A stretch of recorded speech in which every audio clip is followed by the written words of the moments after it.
ಬೆಂಗಳೂರಿನ ನಗರ ವಿಶ್ವವಿದ್ಯಾಲಯ ಕಂಠೀರವ ಸ್ಟೇಡಿಯಂನಲ್ಲಿ ಆಯೋಜಿಸಿರುವ 6ನೇ ವರ್ಷದ ಅಂತರ್ ಕಾಲೇಜು ಅಥ್ಲೆಟಿಕ್ ಚಾಂಪಿಯನ್ ಕ್ರೀಡಾಕೂಟಕ್ಕೆ ಉಪಕುಲಪತಿ ಲಿಂಗರಾಜ್ ಗಾಂಧಿ ಇಂದು ಚಾಲನೆ ನೀಡಿದರು.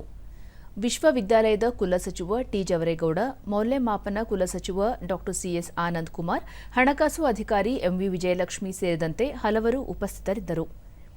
ಇಂದಿನಿಂದ 2 ದಿನಗಳ ಕಾಲ ನಡೆಯಲಿರುವ ಕ್ರೀಡಾಕೂಟದಲ್ಲಿ 100ಕ್ಕೂ ಹೆಚ್ಚು ಕಾಲೇಜುಗಳ ವಿದ್ಯಾರ್ಥಿಗಳು ಭಾಗವಹಿಸಿದ್ದಾರೆ.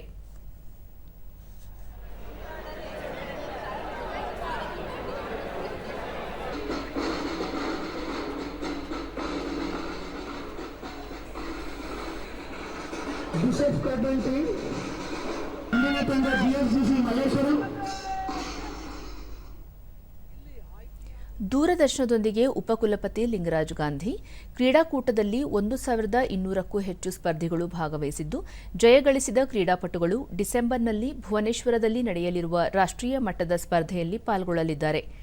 ಬೆಂಗಳೂರು ವಿಶ್ವವಿದ್ಯಾಲಯ ಕ್ರೀಡೆಗೆ ಹೆಸರುವಾಸಿಯಾಗಿದ್ದು, ಈ ಸಾಧನೆಯನ್ನು ಮುಂದುವರಿಸುವಲ್ಲಿ ಎಲ್ಲ ಕ್ರೀಡಾಪಟುಗಳ ಸಹಕಾರ ಅಗತ್ಯ ಎಂದರು. ರಾಷ್ಟ್ರೀಯ ಮಟ್ಟದಲ್ಲಿ, ದಕ್ಷಿಣ ಭಾರತ ಮಟ್ಟದಲ್ಲಿ ಬಹುದೊಡ್ಡ ಕ್ರೀಡಾ ಸಾಧನೆಯನ್ನು ಮಾಡ್ತಾ ಬಂದಿದೆ, ಬಹುಮಾನಗಳನ್ನು ಗಳಿಸ್ತಾ ಬಂದಿದೆ.